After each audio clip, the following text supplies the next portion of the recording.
All right. Have you ever wondered why Amazon dominates at almost every market it enters? It's not luck. It's not just money, and it's definitely not by accident. Jeff Bezos has created one of the most powerful business machines in history, using principles that seem counterintuitive to traditional business thinking.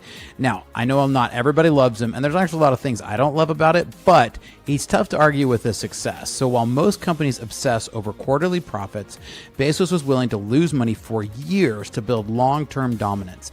So now, while most executives hide their failures, Bezos celebrates them as the pathway to innovation.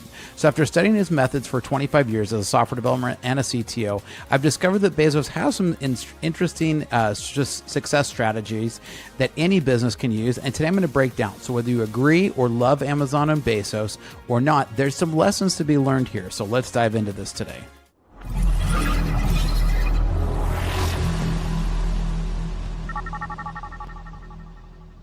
Welcome to Startup Hack. I'm Spencer Thomas, and here at Startup Hack, we love to train software developers in our licensed coding boot camps, as well as to build custom software solutions for companies. With a decade of executive leadership as a fractional CTO and 25 years in software development, I've mastered transforming tech teams and products. All right, so what makes Jeff Bezos one of the most successful business builders in modern history? And again, like him or not, and agree with everything or not, it's hard to argue that Amazon is definitely one of the largest successes in history. So it's not just that he creates online bookstore that turned into an everything store.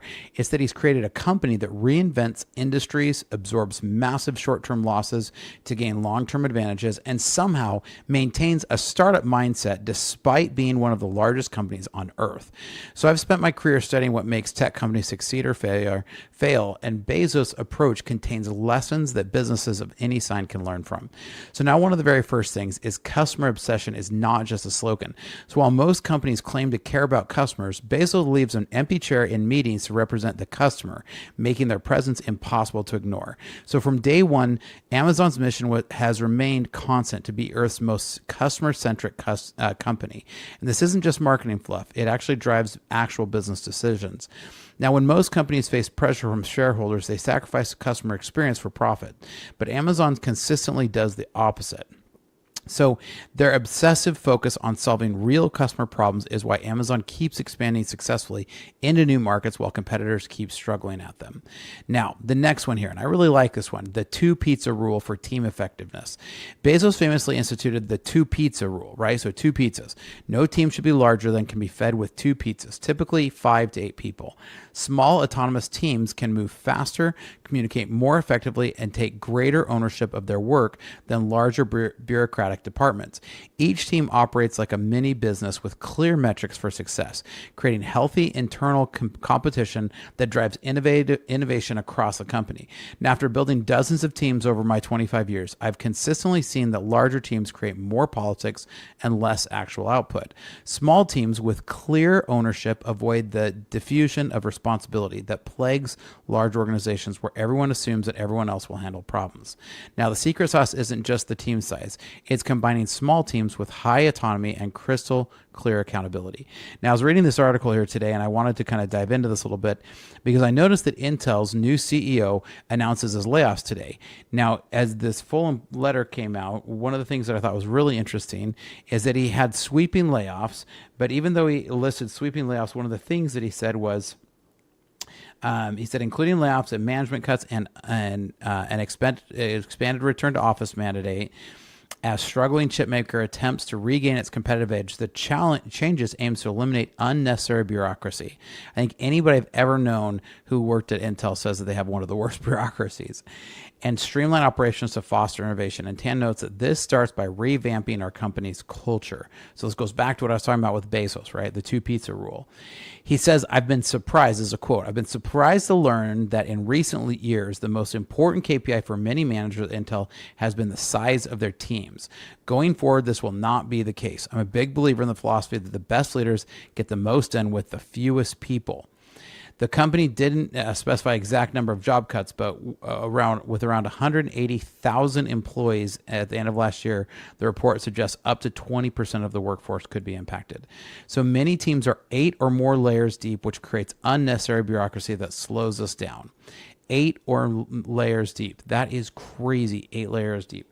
And that just really hit to where I was thinking about this, what Bezos was saying here, right? Because a good team size is going to really matter. And he's worked recently. I know the company, Jassy, the new CEO, has started to work by trying to compress those management hierarchies, right?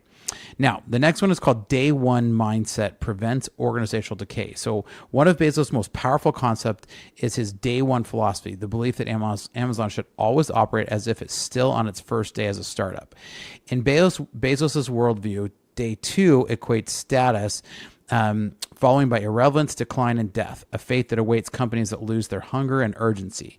This mindset means constantly questioning established processes and being willing to cannibalize your own successful products before competitors do it for you.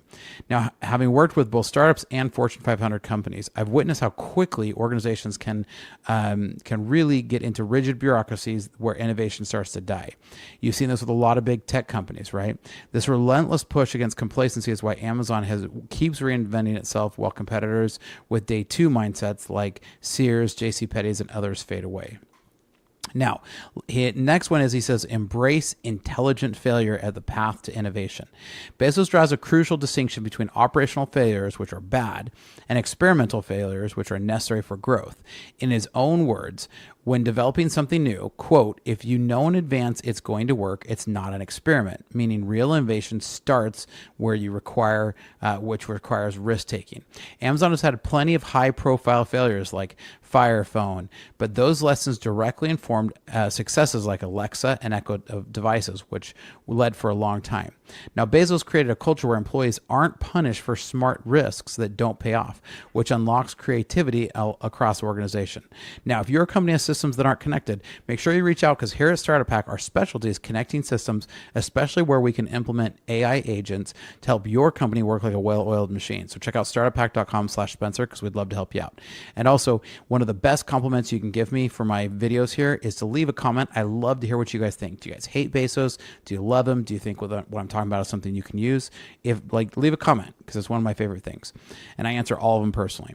Now, Bezos distinguishes become reversible decisions, which should make quickly, and irreversible ones, which require more deliberation. So this is talking about making high quality decisions quickly. He famously uses the 70% rule, where you have 70% of when you have 70% of the information you wish you had, decide and move forward rather than waiting for the perfect certainty. Now, decision velocity is a competitive advantage. Amazon can try 3 approaches in the time it takes a competitor to try to one perfect one. This decision framework creates a bias towards action rather than endless meetings and PowerPoints that plague most large organizations. Now, he also says think long-term, really, really long-term. While most public companies optimize for quarterly earnings, Bezos really drove on a 5 to 7 year horizon for business planning. The long-term orientation allowed Amazon to invest heavily in AWS, in Prime, fulfillment centers, when others were, which really hit the short term but made long-term profit moats. Bezos famously told shareholders it's all about the long term in his first letter, and has consistently chosen long-term value creation over short-term profits. Now, having built software for a long time, I've seen that most valuable systems are those designed with long-term scalability in mind, not quick fixes. This patience extends to talent development too. Amazon invests in people who may not deliver immediate return, but will drive future innovations. And that's why here at Startup Hack, we love to train software developers in our licensed coding boot camps. And we have a new opportunity for folks who want to work as a registered apprentice. This means getting paid to be trained and to learn. So check out startuphack.com and reach out to us, because we can get you started. Now, he also liked to hire and develop the best talent. Bezos established the bar raiser interview process, where each new hire must be better than 50% of the current employees in the role. This ensures that Amazon's talent pool continuously improves rather than diluting as the company grows. He famously asked his unusual interview question, and he asked this, and I really like this. He says, "Are you lucky?" to try to gauge candidates' worldwide optimism and ability to recognize opportunity.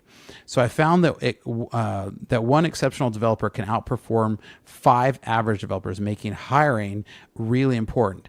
Now, Amazon also looks for builders who are dissatisfied with the status quo and have a track record of creating solutions, not just identifying the problems. And if your company has systems that aren't connected, reach out to us, because here at Startup Hack, our specialty is connecting systems so your company can work like a well-oiled machine. And we're really doing this with a lot of new AI agents. So reach out to us because we can do this on a great budget. And I show you how on a lot of my videos, so make sure you like and subscribe. Now, Bezos is notorious for his exceptionally high standards and belief that good enough never is good enough. Now, that doesn't mean that you can't get something out to prod and iterate, right? These standards come with clear definition, what excellence looks like, not vague demands for better without guidelines. This clarity allows team members to internalize expectations rather than constantly needing approval. So at Amazon, these high standards apply equally to small details and major strategic initiatives. Now, he also says to learn continuously and stay curious. Despite his success, Bezos maintains what he calls a beginner mindset, the willingness to question assumptions and learn constantly. He's known for reading voraciously across disciplines, which allows him to import insights from various fields into his business thinking. According to Amazon's current CEO, Andy Jassy, Bezos is the most unusual leader he's ever seen in how he continuously evolves his thinking based on new information. Now, Bezos waits until the end of a meeting to share his thoughts, preventing his opinion from anchoring discussions and allowing diverse perspectives to emerge. Something that I really need to work on, because I genuinely want to jump in and lead the conversation, whereas he waits until the end of it so he can learn.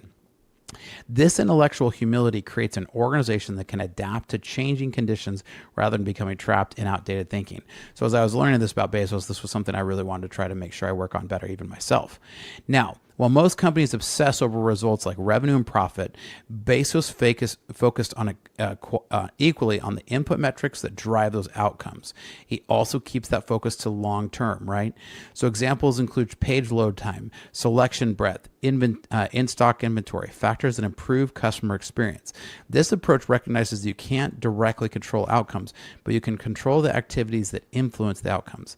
Now, if your company has systems that aren't connected, reach out, because we'd love to help you here at Startup Hack. Our goal is to be able to help your company work like a well-oiled machine, especially as we implement AI agents for you. Now, perhaps Bezos' most profound innovation was turning Amazon from a retailer into a platform that others could build on. Amazon Web Services, Marketplace, and Fulfillment by Amazon all follow this pattern. This platform approach allows Amazon to scale far beyond what could build directly, leveraging the innovation of thousands of partners. The key insight is that platforms don't just add value linearly. They create compounding returns as more participants join the ecosystem. So you want to build platforms upfront and invest in those long-term advantages. And this is why you can continue to grow. Now, again, what are your thoughts? Do you agree? Do you disagree? I'd love to have a great discussion. Even if you don't love everything about Bezos and Amazon, which I don't totally agree with everything they do either. But I like to have a great discussion. What are your thoughts? What things did you learn from this? What things didn't you agree with? Hit me up down in the comments down below. Here at Startup Hack, we love to train software developers in our licensed coding boot camps, as well as to build custom software solutions for companies. So reach out, because we'd love to help, and check out this great opportunity that we have so that we can help your company. Hi, my name is Spencer Thomason, and I'm a fractional CTO. With over a decade of executive leadership and a solid 25 years in software development, I've mastered the art of transforming technology teams and products. So what is a fractional CTO? This is where you can contract someone like myself to come into your organization and get the benefits of a seasoned CTO without having to employ me full time. In today's fast-paced world, efficiency, security, and product scaling aren't just goals, they're necessities. My passion is building impactful products and enhancing organizational efficiencies through technology. From startups to small businesses, my approach leverages lean methodologies to not just meet but exceed your strategic goals. Whether it's through executive mentoring, cloud system architecture, or launching a minimum viable product swiftly, my aim is to make a significant impact right from the start. Recognized in the Arizona startup ecosystem, my journey has been about creating value and fostering innovation. I have led technology for companies like GoDaddy, SRP, and Wells Fargo, and turned challenges into milestones. I've taken this learning and launched 7 of my own brands, and now I want to help you. So if you're looking for a fractional CTO who brings a wealth of experience, strategic vision, and a proven track record, let's connect. Together we can build technology that not only drives your business forward, but also makes a difference. Technology leadership redefined to fit your needs. So reach out today.